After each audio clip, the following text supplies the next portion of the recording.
Today is March 25, 2024. Our reflection is entitled Anointing of Love, Call to Radiant Service.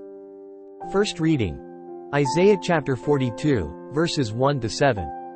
Here is my servant whom I uphold, my chosen one with whom I am pleased, upon whom I have put my spirit. He shall bring forth justice to the nations, not crying out, not shouting, not making his voice heard in the street.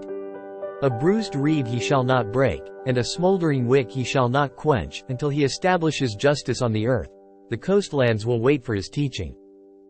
Thus says God, the Lord, who created the heavens and stretched them out, who spreads out the earth with its crops, who gives breath to its people and spirit to those who walk on it. I, the Lord, have called you for the victory of justice. I have grasped you by the hand. I formed you, and set you as a covenant of the people, a light for the nations, to open the eyes of the blind, to bring out prisoners from confinement, and from the dungeon, those who live in darkness.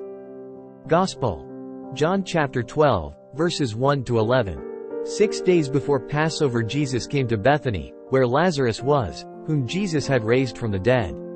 They gave a dinner for him there, and Martha served, while Lazarus was one of those reclining at table with him. Mary took a liter of costly perfumed oil made from genuine aromatic nard and anointed the feet of Jesus and dried them with her hair. The house was filled with the fragrance of the oil. Then Judas the Iscariot, one of his disciples, and the one who would betray him, said, "Why was this oil not sold for 300 days' wages and given to the poor?" He said this not because he cared about the poor but because he was a thief and held the money bag and used to steal the contributions. So Jesus said, "Leave her alone. Let her keep this for the day of my burial. You always have the poor with you, but you do not always have me." The large crowd of the Jews found out that he was there and came, not only because of him, but also to see Lazarus, whom he had raised from the dead. And the chief priests plotted to kill Lazarus too, because many of the Jews were turning away and believing in Jesus because of him. In the first reading from Isaiah, we encounter the prophecy of the chosen servant, appointed by God to bring forth justice and light to the nations. The servant's mission is characterized by humility, gentleness, and compassion, reflecting the divine attributes of love and mercy. Through this portrayal, we are reminded of the transformative power of service rooted in God's steadfast love. The Gospel recounts the poignant story of Mary's anointing of Jesus at Bethany. Mary pours costly perfume upon Jesus' feet, symbolizing her deep affection and recognition of his impending sacrifice.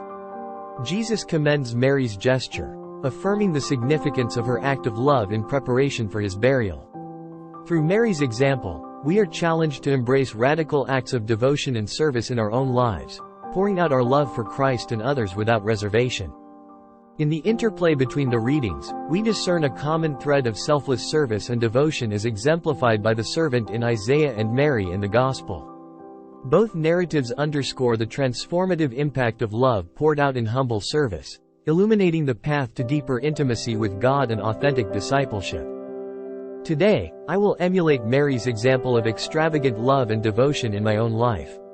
I will seek opportunities to serve others with humility and compassion, recognizing the inherent dignity of each person as a beloved child of God.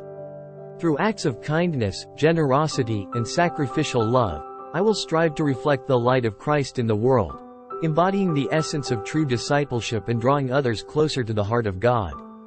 If you found this video meaningful, I invite you to show your support by hitting the like, subscribe and share button, as this will help us reach more people with these reflections.